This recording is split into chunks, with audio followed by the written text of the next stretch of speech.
In the name of the one living God, amen.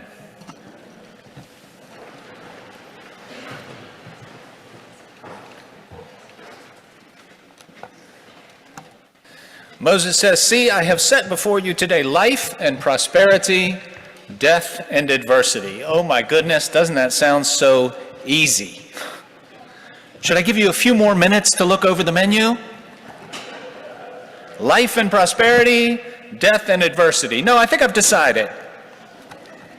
And yet here we are, still on the fence, sampling life and prosperity, trying a little death and adversity, looking over the menu for, if we assume that for the moment that Moses was a historical person, about 3,400 years, give or take. Why can't the people of God, why can't the people of the earth, why can't we make up our minds and choose God, choose good, choose life, choose love? To understand what's going on in this speech of Moses, it helps to be reminded that this comes right before the entry into the promised land. It's the end of 40 years of wandering. It's the end of Moses' life. The people are at the threshold. The promised land laid out before them, life and prosperity laid out before them. So easy. Today I have set before you life and death, blessings and curses. The promise still lies before us, and therefore the choice lies before us. We see signs of the promise of God all around us. In our many blessings, in the sustenance we have known along the path we've already traveled, wandering in our own wildernesses. Some of you would testify, and I know because you've told me, that you have found the promise of God reliable, that you went to the depths and the bottom held, that you were in free fall and God caught you. In the words of the beloved hymn, when other helpers fail and comforts flee, help of the helpless, oh, abide with me. And so the promise stands, and yet still we know death, we know adversity, we know curses every bit as intimately as those people there listening to Moses back at that furthest misty horizon of history. And even though we know the rest of the story, we know that the people did in fact cross the river and enter the land, we, their descendants and their heirs, still stand at the threshold. Between then and now, Jesus shows up, vivifying the promise, embodying the promise, pointing us to the promise of God. And in some of his teachings, in some places in the four Gospels, he offers comfort, forgiveness, understanding of our foibles and weaknesses and equivocations, of our inability to simply, or unwillingness to simply accept the promise that's in front of us, but not today. Not a lot of comfort and forgiveness and understanding apparent here in this passage from Matthew, where Jesus seems to demand perfection, where the rule of faithfulness is harsh, it's black and white, it's unflexible, it's unforgiving. And by the way, that's what we hear after I took the liberty of skipping the parts about lust and divorce and adultery. That's why there's a gap in the verses in your bulletin, because I wanted to talk about this question of the promise and the choice, instead of spending all our collective psychic energy this morning on lust and divorce and adultery. I can handle that about every 8 to 10 years, but it comes up in the lectionary way more frequently than that. So I cut it out so that we could spend our time not on the socio-cultural history of sexual morality, but on what is, theologically speaking, actually the most troubling part of Moses' speech and of Jesus' teaching, which is the appalling little word, if. because we want the love and care and loving kindness of God to be unconditional.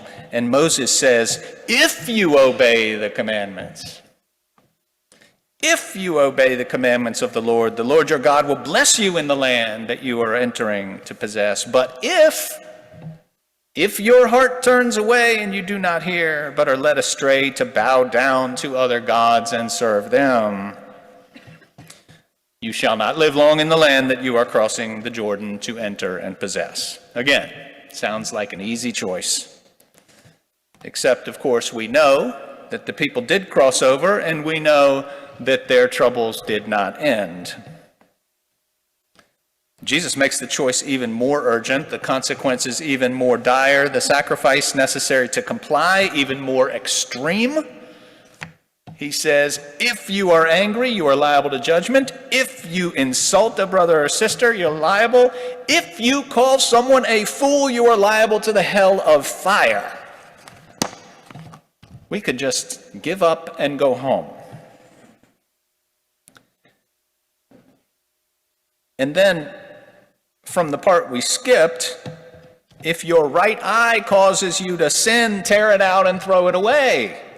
Better for you to lose a member than for your whole body to be thrown into hell. If your right hand causes you to sin, cut it off and throw away. Wait a minute. I thought I could just choose the good. What happened to that choice? It sounded so easy. Can't I just line up on the side of God and goodness and take my place in the ranks of the righteous battling against the forces of evil? The problem with the conception, which is very popular in some Christian circles and lurks within us from time to time, the problem with the conception of human events as a cosmic battle between good and evil is not so much that the battle isn't happening, it's the stubborn refusal to acknowledge that every single one of us is on both sides of the fight. The battle is within us, and Jesus knows this, which makes his exhortation maybe a little clearer, maybe not clearer as practical advice, but as an expression of the anguished cry of the faithful who wish to accept the promise of God.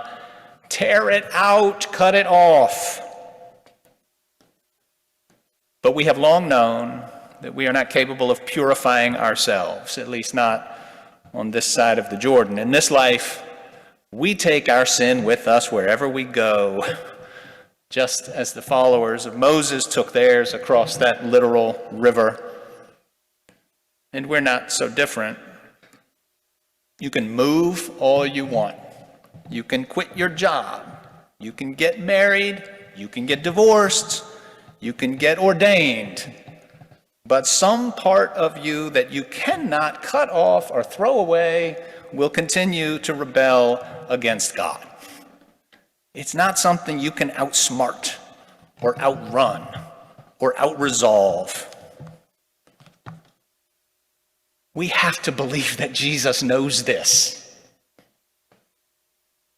The Jesus who came to save sinners and not the righteous has to know this. His hyperbole regarding moral perfection only points to the fact that perfection lives only with God. We stand at the threshold, we feel the weight of our imperfection because it's within us and we cannot escape it or rid ourselves of it. But the good news is that the promise is just as close at hand. The good we are called to choose does not require a hero's epic journey. The light of God in us is also something we are incapable of escaping or extinguishing. In the section just before the part we heard, Moses says this to the people: "Surely this commandment that I am commanding you today is not too hard for you, nor is it too far away. It is not in heaven that you should say, 'Who will go up to heaven for us and get it, that we may hear and observe it?' It's not beyond the sea that you should say, 'Who will cross to the other side of the sea and get it, so that we may hear it and observe it?' No. The word is very near to you. It is in your mouth. It is in your heart for you to observe. Amen.